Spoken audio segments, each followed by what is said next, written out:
gihe kirageze kugira ngo ijambo rihindure ibintu byose. Tangazo ry'ukwezi kwa munani, tangazo ry'ukwezi kwa munani, aho abantu bari buhungire. Tangira ufata inzira y'ubuhungiro. Inzira y'ubuhungiro ni yihe? Uwiteka ari kuvuga ngo murahungira he? Mana ishimwe ngo abantu bashaka ubuhungiro hamwe gusa honyine, aho Uwiteka ari kuranga, kandi ngo aho niho honyine ari bubasange honyine. Menyesha abantu ibyo yenda gukora. Icyo akoze cyose ndetse n'icyo yitegura gukora kibanzirizwa n'ibimenyetso bye, ari byo byiswe amarenga. Mu gihe kije umwana muto azatabara ukuze. Mu gihe kije ukomeye azahungira kuworoheje, kuko uwo ari wo mugambi.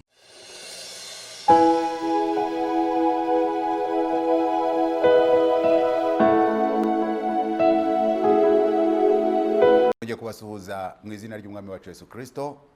Uyu ni umwanya mwiza, umwanya w'igiciro wo kumva ijambo ry'agakiza, ijambo rihesha ubugingo. Turashimira umwami Imana yacu kubera ko yongeye kuduhereza uyu munsi mwiza kandi umunsi w'igiciro, kugira ngo twumve icyo avugana natwe, icyo atubwira muri ibi bihe. We ubwe yaravuze ngo nta kintu na kimwe ashobora gukora mu isi atakimenyesheje abana be.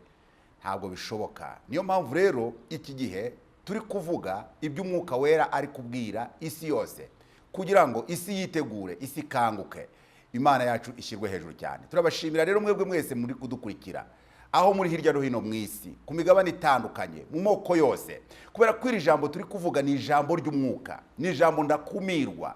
Ntabwo rifite itangiro, ntirifite n'iherezo, ntabwo rifite urihagarika, nta kintu gishobora kurihagarika. Ntabwo ryahagarikwa n'ikirere, ntabwo ryahagarikwa n'ikindi icyo ari cyo cyose. Ntabwo rifite imbibi, imipaka yashyizweho n'abantu. Oya, ni ijambo ry'umwuka, kuko ari umwuka ari gukora mu mwuka. Turagushimira rero, turizera bidasubirwaho kw'iri jambo riri guhindura ibintu bidasanzwe mu buzima bwawe. Kandi turashimira n'abanyamakuru bari gukora umurimo udasanzwe Imana iri gukoresha kugira ngo iri jambo rikugereho. Turashimira mwene data Ikuzo Emi n'iki gitangazamakuru Ihumure TV kubw'umurimo kiri gukora. Ni ukuri reka ngusabe aho uri hose, kugira ngo ushyigikire uyu murimo Imana iri gukoresha uyu umukozi wayo, Imana iri gukoresha uyu mwana wayo. Ndagusabye aho uri hose mu isi, Imana igushoboze kugira icyo ukora, gushyigikira uyu murimo Imana iri kumukoresha. Kandi nawe urabizi ko ari umurimo udasanzwe, kandi ari umurimo uri guhindura ibintu bidasanzwe. Dufite ubuhamya butandukanye buri kuva hirya no hino bw'ibyo Imana iri gukora. Nawe rero ndagusabye kugira ngo, kuko turi abana b'ubwami, mu bwami turabiba, kuko ibyo dufite ni ibya data, natwe turabe. Ibyo rero bibereyeho kugira ngo tubikoreshe mu bwami, twamamaze ubwami bwa data, ubwami bwa data bukure. Ushyigikire uyu murimo, Imana iguha umugisha cyane. Turabashimira rero ibyo muri gukora byose kubw'ubwami bw'Imana data. Iki rero ni igihe cya data, ni igihe kitarimo uruhare rw'umuntu, ni uruhare rwa mwuka wera ku byo agiye gukora, kuko ibyo turi kurwana nabyo atari ibintu bifatika, ahubwo ari ibintu bidafatika. Abaefeso igice cya 6 uhereye ku murongo waho wa 12. Imana niguha umugisha kubw'iki gihe gishya winjiyemo, kandi twinjiyemo twese nk'urubyaro rw'isumba byose. Imana nibaha umugisha cyane. Atakimenyesheje abana, nta kintu na kimwe gishobora gukoreka atakimenyesheje abana. Byabayeho mu gihe cya Nowa, Imana ishaka kugira icyo ikora mu isi. Mu bantu bari bariho icyo gihe, iragenda ijya ku muntu witwa Nowa. Iyo yari yakoze ubugenzuzi, ibona mu isi yose harimo ikibazo, abantu barayihunze, kandi irashaka kubarokora. Ishaka umuntu umwe, ngo ibone umukiranutsi witwa Nowa, iramubwira ngo nayubakire inkuge irokoreremo abantu. Imana ishimwe cyane. Yarokoye abantu muri icyo gihe, yarokoye abantu 8 bo mu muryango wa Nowa, aribo natwe turiho none dukomokaho mu buryo bw'umubiri, ariko mu buryo bw'umwuka bari abantu bose yaje kongera kubazura kuko yababwirije iby'agakiza. Petero wa mbere ibice 4 umurongo wa 6, Petero wa mbere ibice 3 umurongo wa 19 kugeza ku murongo wa 20, tuzagenda tubiganiraho tubisesengura mu buryo burambye. Ariko nashaka kuwereka ko mu buryo bw'umubiri bari abantu barapfuye, ariko mu buryo bw'umwuka Yesu yaje kubabwiriza ubutumwa bwiza bongera kubaho. Byo ni ibintu tuzagenda dusobanura uko bwije nuko bukeye kugira ngo abantu bumve kandi basobanukirwe. Ikindi gihe kigeze, Imana ishaka gukora ikindi kintu mu isi mu mudugudu witwaga Sodomu. Ravuga ngo mbese hari ikintu ushobora gukora ntakibwiye umwana? Isanga Aburahamu, mubwira amakuru y'ibyo ishaka gukora muri Sodomu. Nuko nguko imeze, ntihinduka igihe cyose, ntabwo igihinduka, horaho iteka ryose. Nta kintu na kimwe ishobora gukora mu isi itakibwiye abantu. Niyo mpamvu idutuma amanywa n'ijoro kugira ngo tubwire abantu, tubwire isi. Kandi ijambo tuvuga ni ijambo, iryo jambo rirabwirwa isi yose. Kuko ijambo rivugwa, ijambo ni umwuka. Uwo mwuka rero uragenda ugakora imirimo hirya no hino mu isi. Mategeko baravuga ngo nil naissance a ignorer la loi. Iryo ni ihame riba muri droit. Ngo nta muntu numwe uvuga ngo iri tegeko sindizi, itegeko utazi riraguhana, kuko nil naissance a ignorer la loi. Tegeko rero rirahari.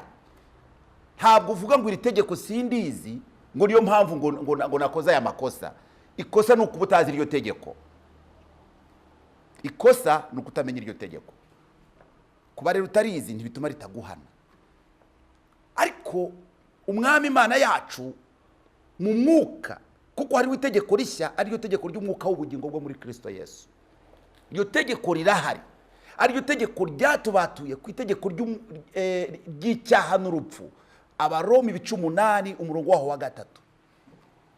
Itegeko ry'umwuka w'ubugingo bwo muri Kristo Yesu ryatubatuye ku itegeko ry'icyaha n'urupfu. Ubu rero umwuka wera ari mu gihe cyo kurokora abantu kubw'itegeko ry'icyaha n'urupfu.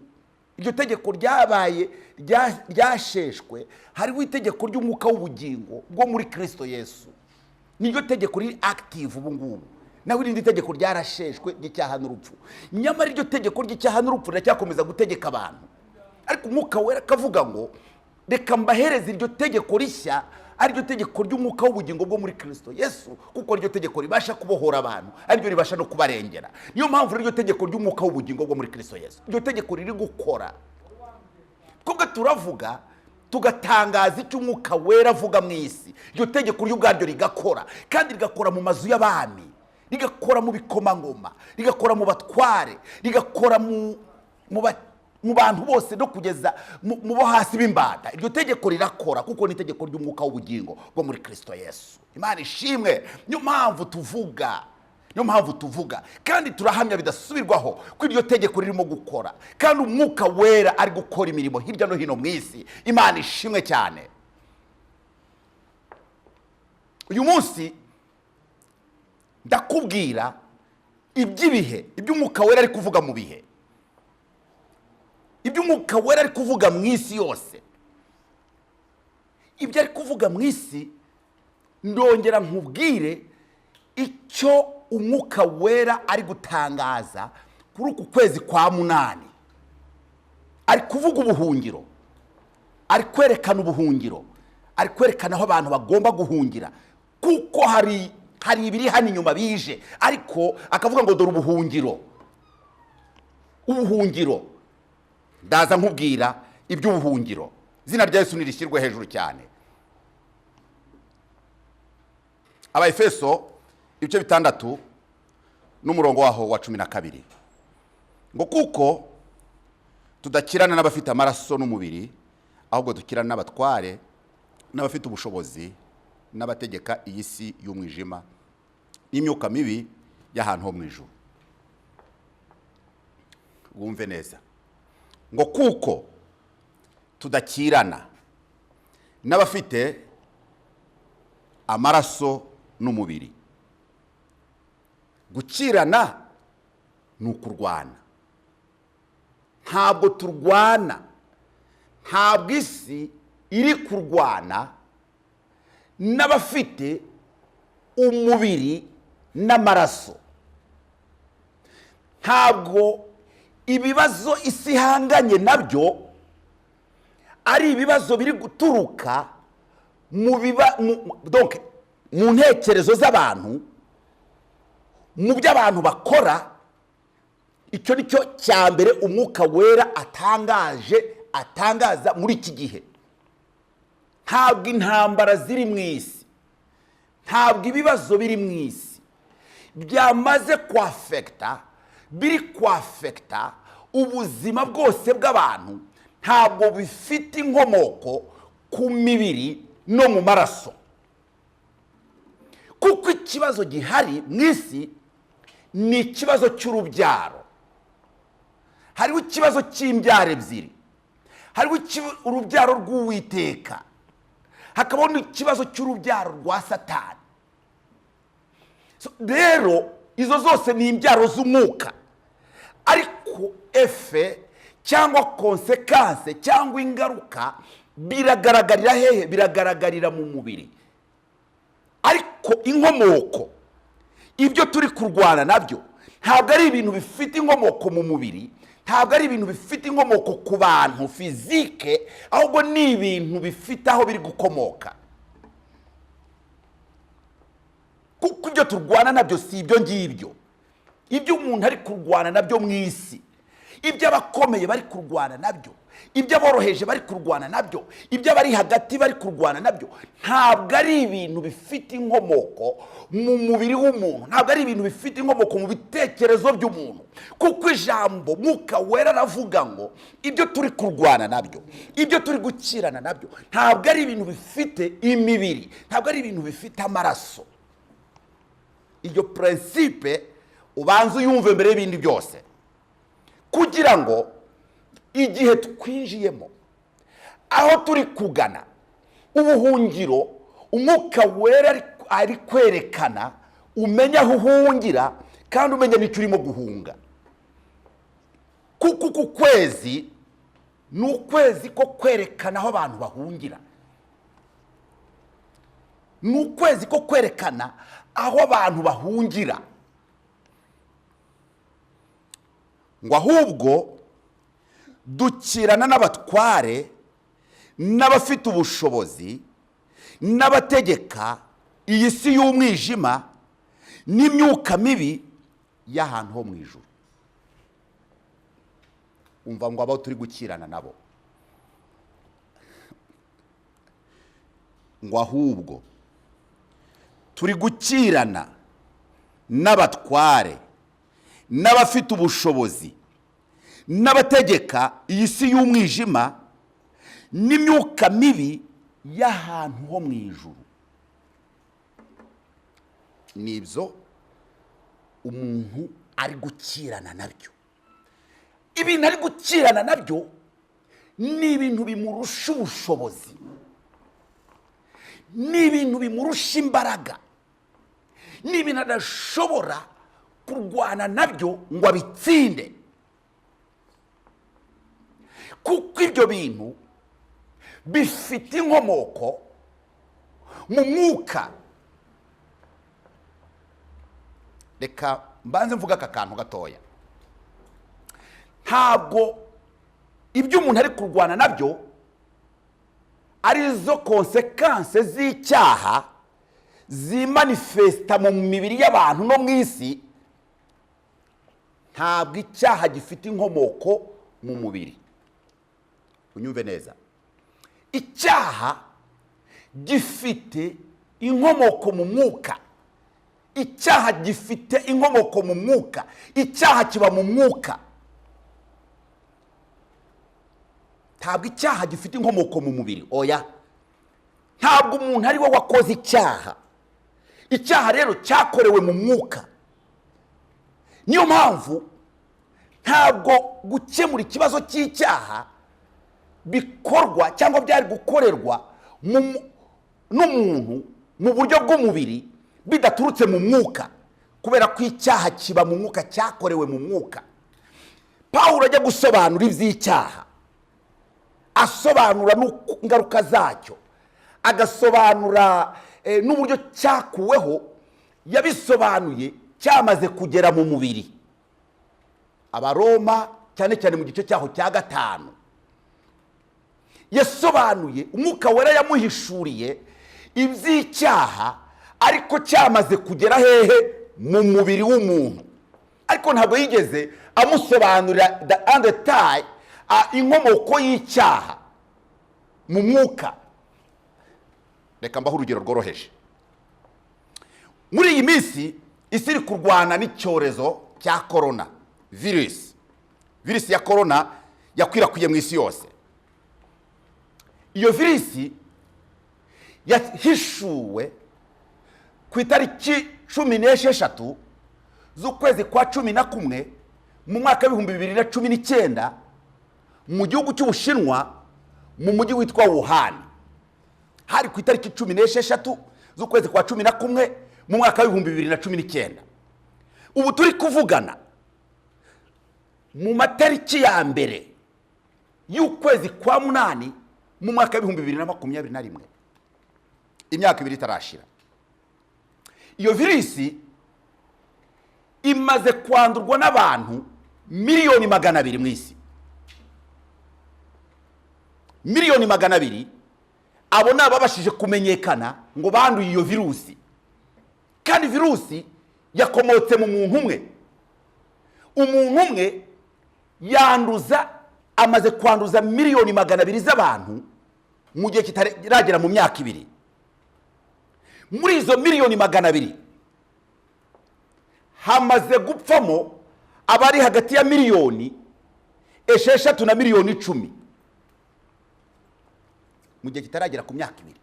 Umuntu umwe yanduye virusi, ayanduje miliyoni 200 mu isi yose. Nta gihugu na kimwe mu isi kitari cyagaragarwamo n'iyo virusi. Nta muntu n'umwe ukomeye mu isi utarifite ubwoba cyangwa utashyizeho ingamba zo guhangana cyangwa zo gukumira iyo virusi. Guhera ku bami, abaperezida, ibikomangoma, za guverinoma hirya no hino mu isi, kugeza ku muntu w'imbata wo hasi, buri wese yamaze kwanduzwa iyo virusi mu buryo bumwe n'ubundi. Kubera iki? Kubera ko ni virusi utazi ahantu ituruka. Barakubwira ngo we kwegera mugenzi wawe utamwanduza, mwe gusuhuzanya uko mwiboneye, mukaraba intoki, mushyiraho udupfukamunwa n'udupfuka amazuru, kandi muhana intera, kuko iyi ndwara ntawuzi aho iherereye. Ahantu hariho hose ushobora kuyandura. Ni indwara iri mu mwuka, ntabwo ari indwara igaragarira amaso y'abantu. Buri muntu wese rero ari kubarwaho iyo ndwara kandi itamuturukaho. Iyo ndwara yaturutse ku muntu umwe, ariko yamaze kubarwa. Nanjye ndayibarwaho, nkayibara no mu mwana wanjye, nkayibara no mu donc umuntu wese arabarwaho iyo ndwara. Umwe wese arareba mugenzi we akamubonamo iyo ndwara, kandi atari we nyirabayazana w'indwara. Indwara yakomotse mu muntu umwe, mu gihugu kimwe, mu gihe kitari geze mu myaka 2. Wumve abantu miliyoni 200, ibihugu bikabakaba 200 mu isi, miliyari hafi 8 zituye isi, izo zose zamaze kubarwaho iyo virusi. Uko niko icyaha cyakomotse mu muntu umwe, kinjiye mu muntu umwe, giturutse mu mwuka, kuko cyakozwe na Satani, marayika, urubyaro rw'Imana rwo mu mwuka. Abamarayika ni urubyaro rw'Imana rw'imyuka, batumwa gukora umurimo wo gufasha abazaragwa agakiza. Aho niho hakorewe icyaha. D'une manière invisible ariko kigira efe mu muntu, kigeze mu muntu umwe gikwirakwira mu bantu bose, ntabwo gifatika. Iyo virusi ntabwo ifatika, ntawe kugeza ubu turi kuvugana ntawe uramenya inkomoko yayo, ntawe uzi aho yaturutse, gusa byagaragaye ko yabonetse mu muntu, ariko ntawe uzi koze yayo ni iyihe, kuko utaramenya.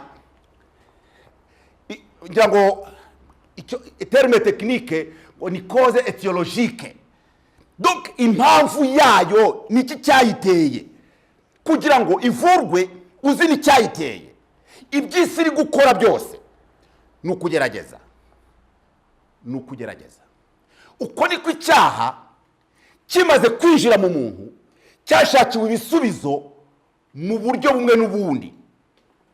Nk'uko isi ishaka inkingo, nk'uko isi iri gushaka ibisubizo, gapfukamunwa, karaba intoki, muhana intera n'izindi ngamba zishobora kuboneka zo kwirinda iyo virusi itagaragara, nuko isi yagiye ifata ingamba zitandukanye mu rwego rwo gukemura icyaha, ariko ikibazo cy'icyaha, ariko ntiyashoboraga gukemura ikibazo cy'icyaha kubera ko icyaha cyari cyakorewe mu mwuka. Kugira ngo gikemuke icyo kibazo byagombaga guturuka nanone hehe? Mu mwuka. Mana ishimwe cyane, kuko cyakomotse mu rubyaro rw'umwuka kiraza kigira efe mu rubyaro rw'umubiri. Nicyo Paulo yanditse muri iki gitabo cy'aba Efeso 6 ngo 12 ngo kuko tudakirana n'abafite amaraso n'imibiri. Dushaka gukemura ibibazo mu mubiri, kandi ibibazo bidafite inkomoko mu mubiri. Ibibazo ntibifite inkomoko mu mubiri, ariko twebwe turashaka gukemura ibibazo mu mubiri. Icyampa hamwe n'umwuka wera, ukumva icyo umwuka wera ari kuvuga. Turashaka gukemura ibibazo mu mubiri, kandi ibibazo ntabwo bifite inkomoko mu mubiri. Ibibazo bifite inkomoko mu mwuka, ariko twebwe turashaka kubikemura mu mubiri. Icyaha gifite inkomoko mu mwuka. Iyi virusi ni urugero rwiza cyane kugira ngo umuntu abashe kureba, yumve n'icyo umwuka wera avuga. Paulo rero we yasobanuye iby'icyaha cyamaze kugera kuri tere, nk'uko virusi iri kuri tere iri gukora umurimo wayo. Paulo umwuka wera amuhishurira ibyo ngibyo, aramuhishurira. Ariko umwuka wera aza kugera kuri Yohana intumwa mu Byahishuwe 12 guhera ku murongo wa 7. Mana ishimwe cyane, asobanura noneho inkomoko y'icyaha. Sasa agiye gusobanura ko inkomoko y'icyaha atari mu mubiri. Paulo yabwiwe igice kimwe, ariko Yohana we abwiye ikindi gice gikomeye. Byahishuwe 12 murongo wa 7, umva icyo hatubwira ngo mu ijuru habaho intambara yabaye mu ijuru. Mikayeli n'abamarayika be batabarira kurwanya cya kiyoka. Ikiyoka kirwanana n'abamarayika bacyo ntibanesha, kandi mu ijuru ahabo ntihaba hakiboneka. Cya kiyoka kinini kiracibwa, aricyo ya nzoka ya kera yitwa umwanzi na Satani, aricyo kiyobya abari mu isi bose. Nuko kijugunywa mu isi, abamarayika bacyo bajugunyanwa nacyo. Icyo kiyoka, izo mbaraga, ibyo binyabubasha, ibyo binyabushobozi Paulo yahishuriwe turwana nabyo, birwana n'umuntu n'ikiremwa muntu, bifite inkomoko hehe? Mu mwuka. Marayika wagomye, ari we muriganya, ari we mubeshi, ari we mugome ushaka kurimbura ikiremwa muntu, niwe nyirabayazana w'icyo ngicyo. Ariko uwo nguwo, ikibazo cy'icyaha kugira ngo gikemuke cyagombaga gukemukira n'ubundi mu mwuka. Uwakemuye icyo kibazo ninde? Ni Imana ubwayo.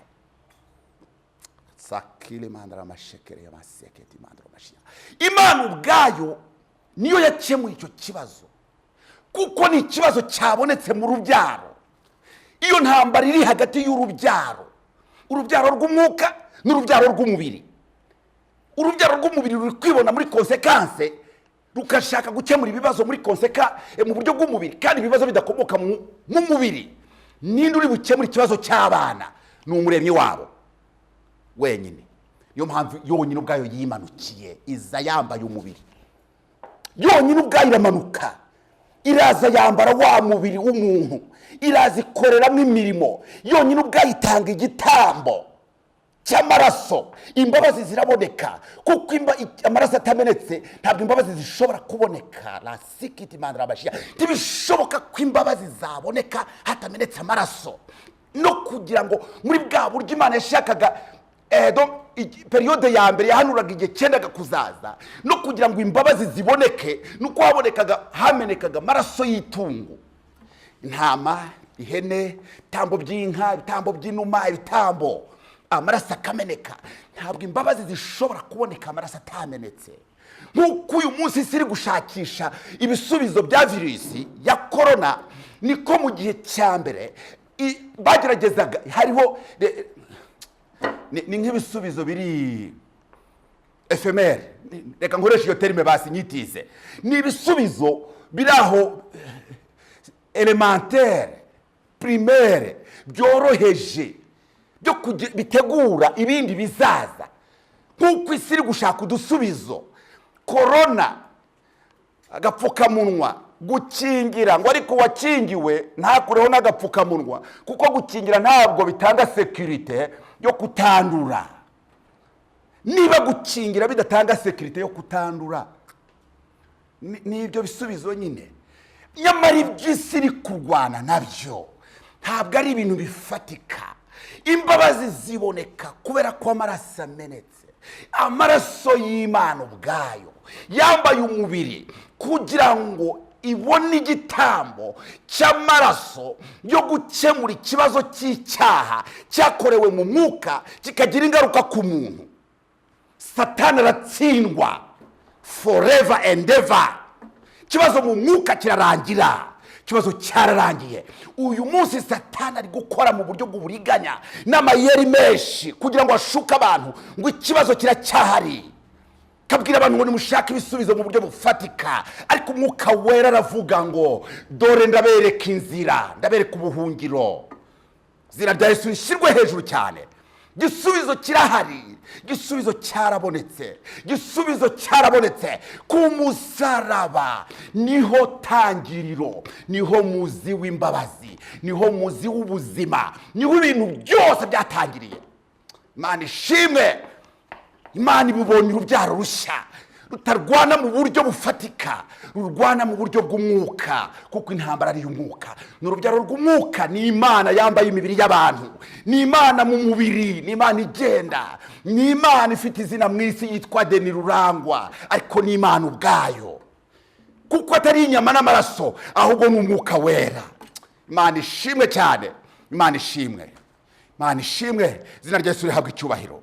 Iki ni igihe cyo kugira ngo ukanguke, ni igihe cyo kugira ngo umuntu akanguke, umuntu yumve, umuntu asobanukirwe. Imana ishyirwe hejuru cyane. Ngo iki ni igihe kitari mu ruhare rw'umuntu. Ngo isi iri mu ntambara, ngo kandi ni intambara y'amayoberane. Ngo uko bwije n'uko bukeye, ngo iyo ntambara irihinduranya. Nyamara isi ntibizi, n'ibyizi si byo, n'ibyitekereza si byo.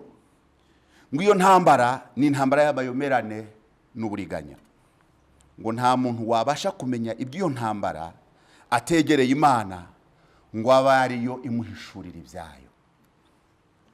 Ngo iki ni igihe cyo gutabara urubyaro rwumviye impuruza. Muze duhaguruke tujye gutabara, mutange imibiri yanyu b'ibitambo by'umwuka kugira ngo dutabare isi, dutabare. Ngo kuko mu gihe kidatinze ngo intambara igiye guhindura isura. Ngo kuko abantu bamenyereye intambara zigaragara kandi bahangana n'umwanzi bamureba, ngo ariko hariho amayeri, hariho ubugome bituma abantu batamenya ibyo barwana nabyo. ngo kuko umuntu amenyereye guhangana n'ibigaragara akabitsinda. Ngo abantu bamenyereye kandi abantu bamenye kandi basobanukirwe ko badakirana n'ibigaragara cyangwa bifatika, kandi ntabwo bifite inyama n'amaraso. Ngo ibintu bidafite amaraso n'inyama ni imyuka, ni abadayimoni, ngo ari we marayika wagomye. Ngo dore muri gukirana n'imyuka ikorera mu batumvira. Ese iyo myuka ikorera hehe? Ikorera mu batumvira. Kiremwa muntu naho ngaho ari gukorera mu bantu batumvira. Ngo niba hariho umunyabwenge natsinde iyo myuka itagaragara ikorera mu batumvira. Niba hariho uwize tekinike ngaho narase. Ngo ariko iyo abantu b'abanyabwenge bamenye ibyo, ngo kuko igihe kigeze kandi gisohoye atari igihe cy'urugamba rw'umubiri, si igihe cy'urugamba rw'umubiri rwose, kuko nihabaho kurwana nk'umubiri rwose harapfa benshi kandi harakomereka benshi. Ngo kuko amaso atari burebe iyo ntambara. Ngo abantu bashishikarire kureba ibitagaragara kuruta ibigaragara, nibwo abantu bazatsinda amayeri yose y'umuriganya. Nyamara ntabwo abantu bitaye kurwana intambara itagaragara, kandi nta yindi ntambara izongera kubaho igaragara, kuko hazabaho ibigaragara byavuye mu byarwanye n'ibitagaragara. Kuko ikinesheje ikindi mu mubiri ni ikinyamubiri, ariko ikinesheje ikindi mu mwuka ni umwuka. Kuko ikitagaragara nicyo kigiye kubyara ikigaragara, kuko ikigaragara kitabyara ikitagaragara.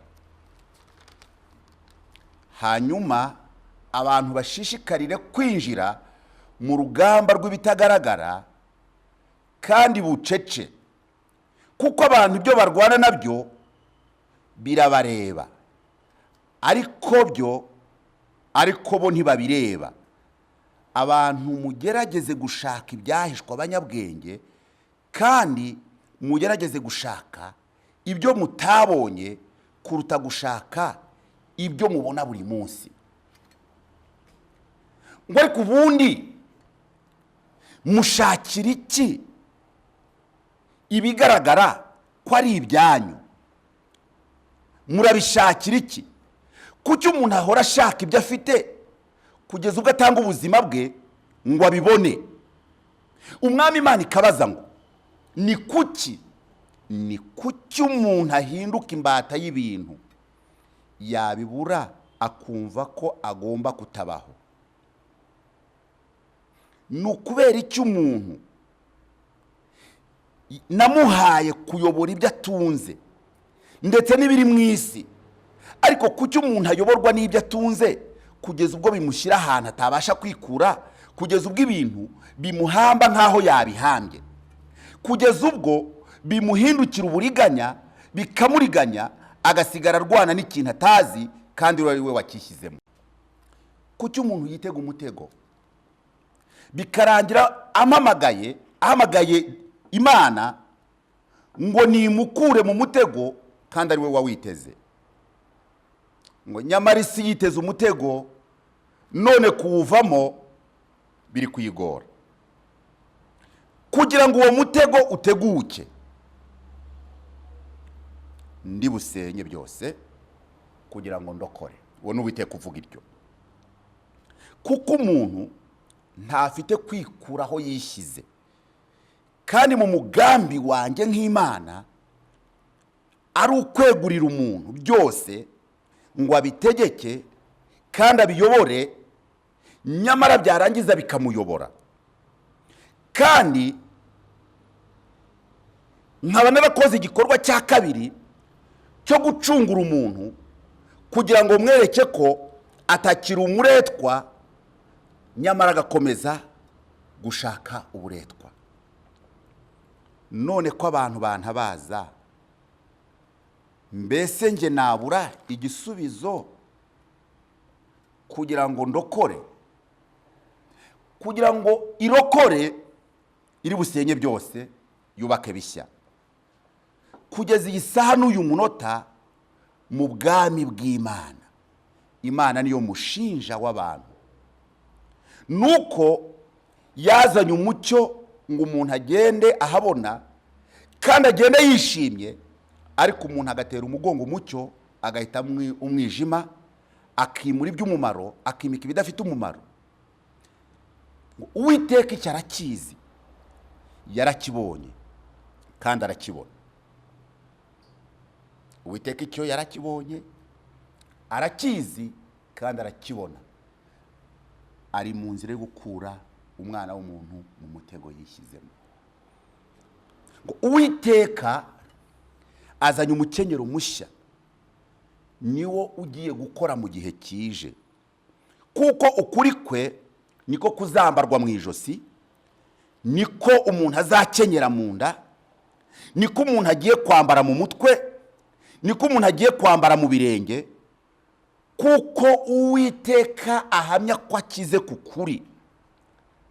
Ngo kuko ibindi byose byafatanye biromekana, umwijima wivanga n'umucyo, ukuri guturuka mu bantu guhinduka ikinyoma, kuko ari uko abantu. Noneho kwakura abantu bireberagamo, ngo Imana iraguhishuye igushyize haze, ngo kuko igihe cyako ari iki ngiki rwose, kuko atari ukuri gusakuza kandi kurira, kandi si ukuri kwitiranwa amazina y'abantu, si ukuri kwitirirwa amazina y'abantu n'ibintu, ngo ni ukuri kw'Imana Data. Uko ni ukuri, nta kindi kiriho, nta rindi zina ririho, ni ukuri nk'uko Uwiteka avuze. Nk'uko yavuze ngo azabwira abantu ubutumwa bwiza. Ubutumwa bwiza ni ubutumwa bwiza, nta jambo ryitirirwa gutyo. Ubutumwa bwiza ni ubutumwa bwiza, kandi amahanga azatungwa n'ibyo, kuko atari ibicumba ahubwo ari umuriro waka. Igihe kirageze ngo Uwiteka yerekane, kandi igiti cyose kitatewe kirandurwe, kandi ubwami bw'Imana buri kugendagenda mu bantu. Nyamara abantu ntibarakabimenya n'ubu, kuko buri kugendagenda ku munsi bwahagaze mu isi. Nta kindi cyo kuvuga usibye ubwo bwami bwonyine. Mwitegereze ibicu bigenda mu kirere, ariko kugira ngo imvura igwa byose byahagaze hamwe. Ngo ibyo bijye byitwigisha, umuntu abyigireho. Uko niko ubwami bwa Data bugiye guhagarara hamwe, kandi buri mu isi buri kuzenguruka isi. Umunsi bwahagaze hamwe, ibintu byose nta kizongera kumvikanisha ijwi ryacyo. Nyamara ngo Uwiteka ari gucira amarenga isi. Bimwe mu bimenyetso niyo marenga ari gutambuka, kugira ngo abantu bose babe hamwe, kandi bategereje kandi biteguye kwakira ubwami bw'Imana, kuko Umwuka Wera ariho kugira ngo amenyeshe abantu ibyo yenda gukora. Icyo akoze cyose ndetse n'icyo yitegura gukora kibanzirizwa n'ibimenyetso bye, ari byo byiswe amarenga. Mu gihe kije, umwana muto azatabara ukuze. Mu gihe kije, ukomeye azahungira kuworoheje, kuko uwo ari wo mugambi Uwiteka afite. Izina rya Yesu rishyirwe hejuru. Umugambi w'Uwiteka ni ugukiza umuntu. Umuntu yarakijijwe, umuntu yakuwe mu buretwa, ariko bya binyabubasha, bya binyabushobozi birongera bikamusubiza hehe? Bikamusubiza mu buretwa, bikamusubiza mu bunyage, kandi yarakuwemo, yaracunguwe. Umuntu ari kwibona yisanga mu kaga, yisanze mu bihe bimugoye, mu mutego adashobora kwikuramo. Umuremyi wacu rero, bavandimwe, mwihangane kandi mutuze, biraza gusenyuka. ariko kugira ngo bisenyuke ni ukugira ngo umuntu akurwe mu mutego yagushijwemo na bya binyabutware, na ya myuka ikorera ahantu ho mu ijuru, ari we Satani watsinzwe, uri gukora mu mayoberane no mu bucakura bwinshi, akoreye mu myuka, umwuka ukorera mu batumvira. Uwiteka araje kugira ngo abohore umuntu. Imana ishimwe, Imana ishimwe. Uwiteka araje kugira ngo abohore. Uwiteka araje kugira ngo abohore. Uwiteka araje kugira ngo arengere. Uwiteka araje kugira ngo akize.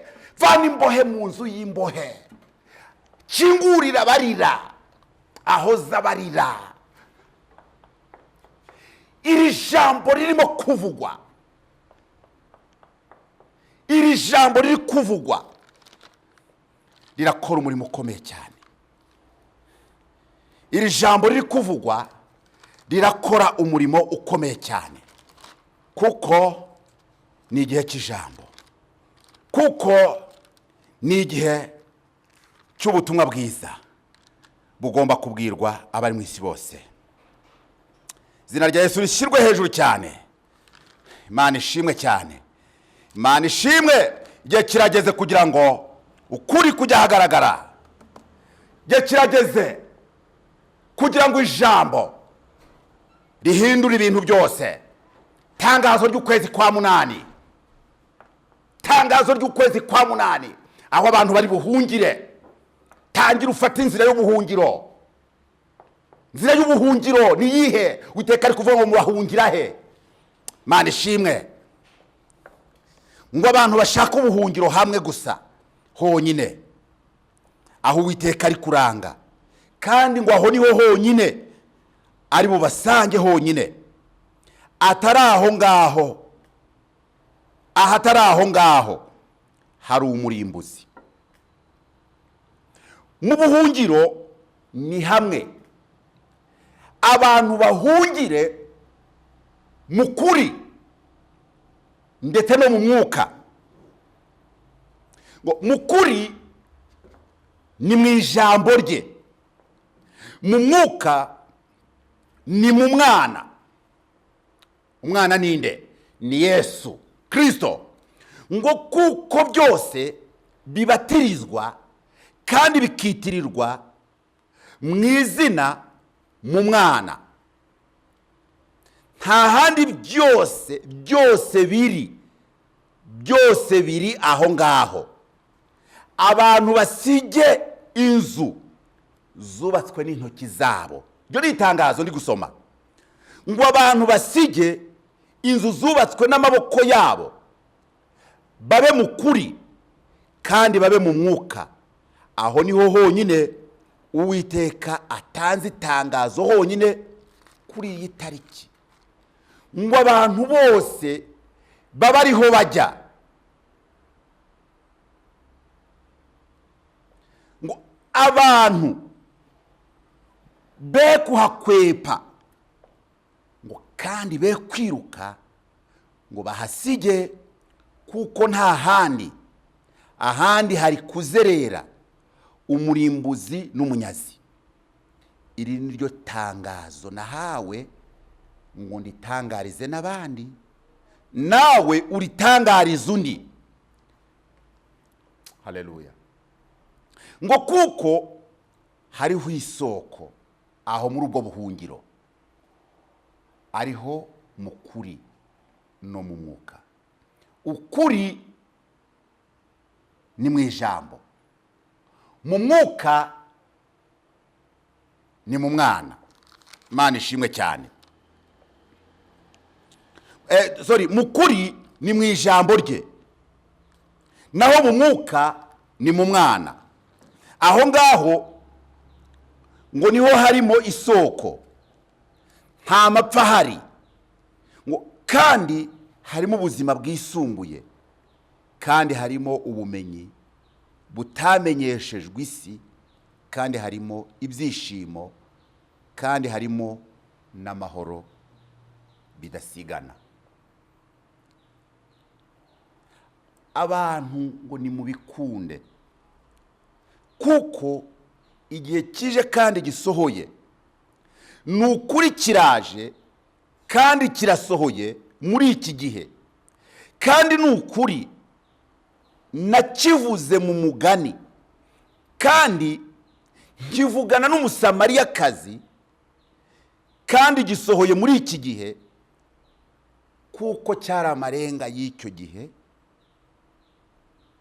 n'icyo nendaga gukora. None dore kirasohoye, umuntu wese unyambaza anyambaze mu mwuka, kandi umuntu wese unkunda yitondere ijambo ryanjye nk'uko naritegetse. Niryo jambo ryonyine Uwiteka atanze muri iki gihe. Dore ibyo birasohoye, ko abantu batazongera kujya mu misozi, ntabwo ahari. Igihe kirasohoye, ko abantu batazongera kujya mu mazu y'ibitabashwa, ntabwo ahari. Dore igihe kirasohoye, ko abantu batazongera kujya mu nyumba, ntabwo ahari. Iki ni igihe gishya, aho itegeko ry'umwuka w'ubugingo bwo muri Kristo Yesu rikoreye mu rusengero rushya, ari rwo mubiri w'umuntu. Itegeko ry'umwuka w'ubugingo bwo muri Kristo Yesu rikoreye mu rusengero rushya, ari rwo mubiri w'umuntu. Icyo yavuganye n'umusamariyakazi, icyo yahanuraga, yavugaga cyendaga kuzaza, gisohoye muri iki gihe, gisohoye muri iki gihe. Aho gusenga kutakibaye mu mazu yubatswe n'abantu, aho gusenga bitagikorewe ku misozi runaka, aho gusenga bitagikorewe mu manyumbo runaka, aho gusenga bikorewe mu mutima w'umuntu, abo ngabo ngo ari bo Data ashaka ko bamusenga muri iki gihe, bamusengera mu kuri no mu mwuka. Mu kuri ni mu ijambo, mu mwuka ni mu mwana, arimo byose byuzurizwa. Kandi ngukunda Data yitondere ijambo rye nk'uko yaritegetse. Yohana ibice 14 umurongo wa 15, ngo ni mu nkunda muzitondera amategeko yanjye. Ni mu nkunda muzitondera amategeko yanjye.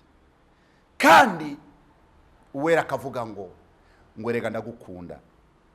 Erega kunda isi, ngo kuko Imana yakunze abari mu isi cyane, ngo ibyo byayiteye gutanga umwana wayo w'ikinege, kugira ngo umuntu namwizera atarimbuka, ahubwo ahabwe ubugingo buhoraho. Haleluya. Ngo dore, ngo kuko Imana itatumye umwana wayo mu isi gucira abari mu isi ho iteka, ngo ahubwo yabikoreye kugira ngo abari mu isi bose bakizwe nawe. Icyo yabikoreye ni ukugira ngo abari mu isi bose dukizwe nawe.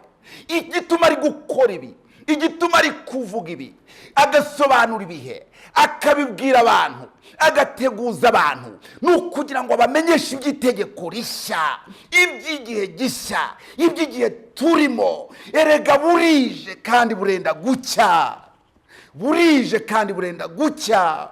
Nyabuneka wumvirijwi, nyabuneka wumvirijwi, nyabuneka wumvirijwi.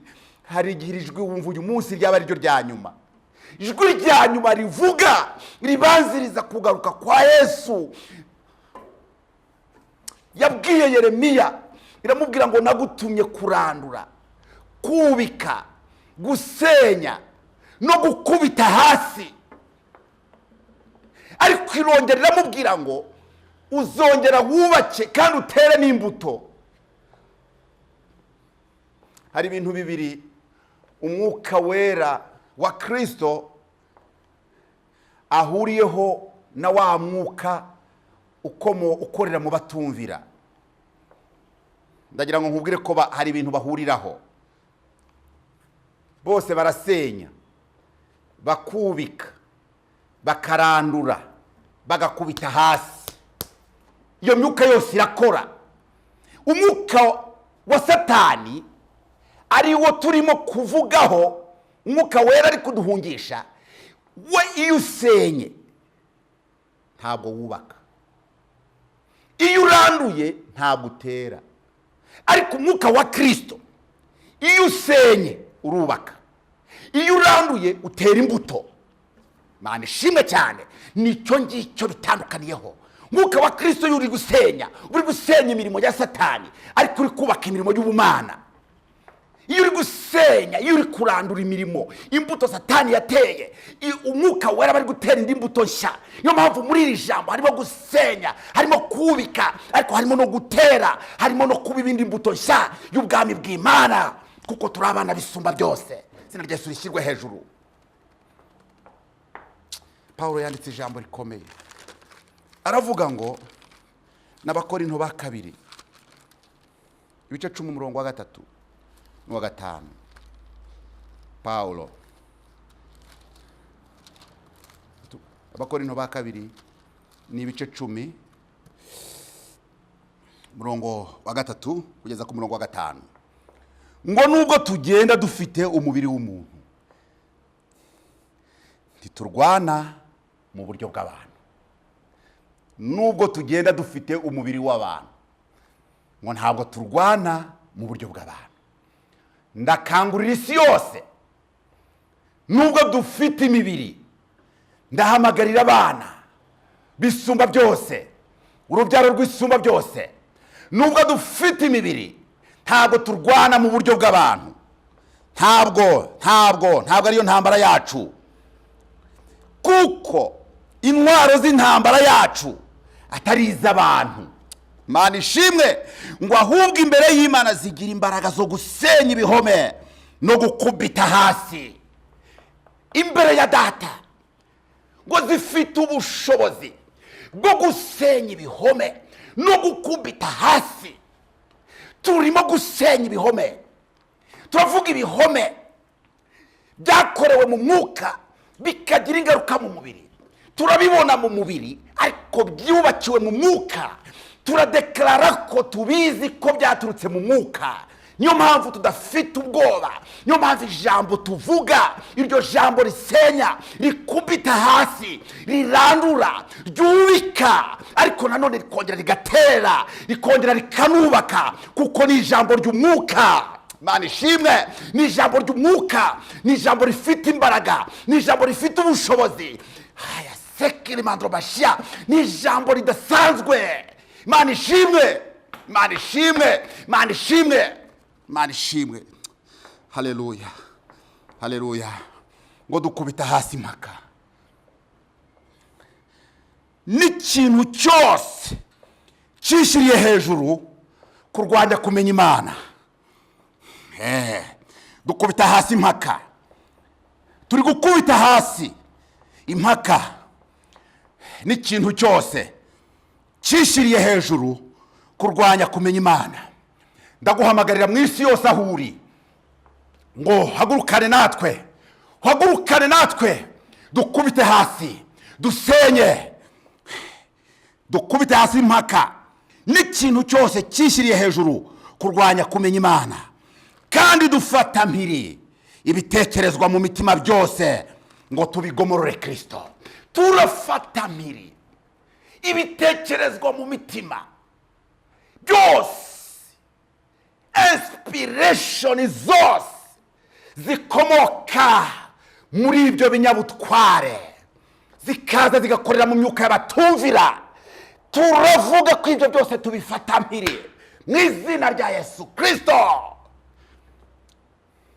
Ibitekererezwa muri Afurika, ibitekererezwa mu Burayi, ibitekererezwa muri Aziya, ibitekererezwa muri Amerika, ibitekerezwa muri Oceania, ibitekerezwa mu kuzimu, ibitekerezwa mu isi, ibitekerezwa ahantu mu kirere, ibyo byose turabifata mpiri ibyo bitekerezo kandi tubigomororeye Kristo, kuko Yesu Kristo niwe Mana, niwe witeka. Izina rya Yesu rishyirwe hejuru, buri vi ryose ripfukame muri iryo zina, kuko niwe wenyine ukwiriye gupfukamirwa, niwe wenyine ukwiriye kubahwa, niwe buri rurimi rwose rukwiye guhimbaza, buri vi ryose rikwiriye gupfukamirwa, ibyaremwe byose turavuze ngo bipfukame mu izina rya Yesu Kristo. Data wa twese ahabwe icyubahiro. Mana ishimwe ngo kandi twiteguye guhora kutumvira Imana kose, ubwo kumvira kwanyu kuzasohora. Abaroma ibice 5 umurongo wa 19. Abaroma ibice 5 umurongo wa 19. Mana ishimwe ngo kandi nkuko kutumvira Imana k'umuntu umwe kwateye ko abenshi b'abanyabyaha. Kutumvira Imana k'umuntu umwe kwateye ko benshi b'abanyabyaha. Twese twabazweho icyaha cy'umuntu umwe, twese mu isi, nkuko turi kubarwaho corona, kandi yarazanywe n'umuntu umwe mu myaka 2 itaruzura. Ngo niko no kuyumvira kumwe kuzatera kwateye ko abenshi baba bakiranutsi. Kandi nkuko kutumvira Imana k'umuntu umwe kwateye ko abenshi b'abanyabyaha, niko no kuyumvira kumwe kuzatera ko abenshi baba bakiranutsi. Kumvira Imana kumwe ari we Yesu Kristo kwaduhindukiye abakiranutsi. Kuyumvira muri iki gihe uri umuntu umwe biratera abantu amamiliyoni n'amamiliyoni guhinduka abakiranutsi mu mwuka, kandi biraza kuba mu mubiri, biraza kugaragara mu mubiri, kuko igihe kirasohoye rwose. Aba Yohana ubutumwa bwiza mu gice cya 4, ubwo Yesu yavuganaga n'uriya Musamariya, aravuga ngo dore igihe kirageze kandi kirasohoye, ngo ubwo abasenga Data bamusengera mu mwuka bakamusengera no mu kuri. Igihe ni iki cyo gusenga, uko gusenga uko kumvira Imana k'umuntu umwe. Ni wowe nta wundi, ntabwo Imana ikeneye abantu babiri, ni wowe wenyine. Wowe urahagije, wowe wenyine urahagije, ntabwo ikeneye abantu babiri, ni wowe wenyine urahagije.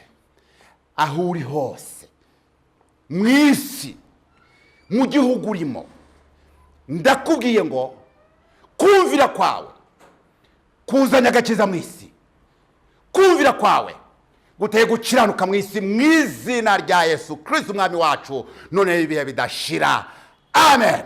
Ndagushimiye mwami Yesu, shimiye kuko uriho, wahozeho kandi uzahoraho, kandi ni wowe warwanya intambara zose urazinesha. Turi mu nsinzi yawe. Ubwo rero ibyo turwana nabyo ari ibintu bidafatika, kandi tukaba tuzi neza ko watsinze, kandi tukaba tuzi neza ko intsinzi atari wowe witsindiye, ahubwo twebwe watsindiye.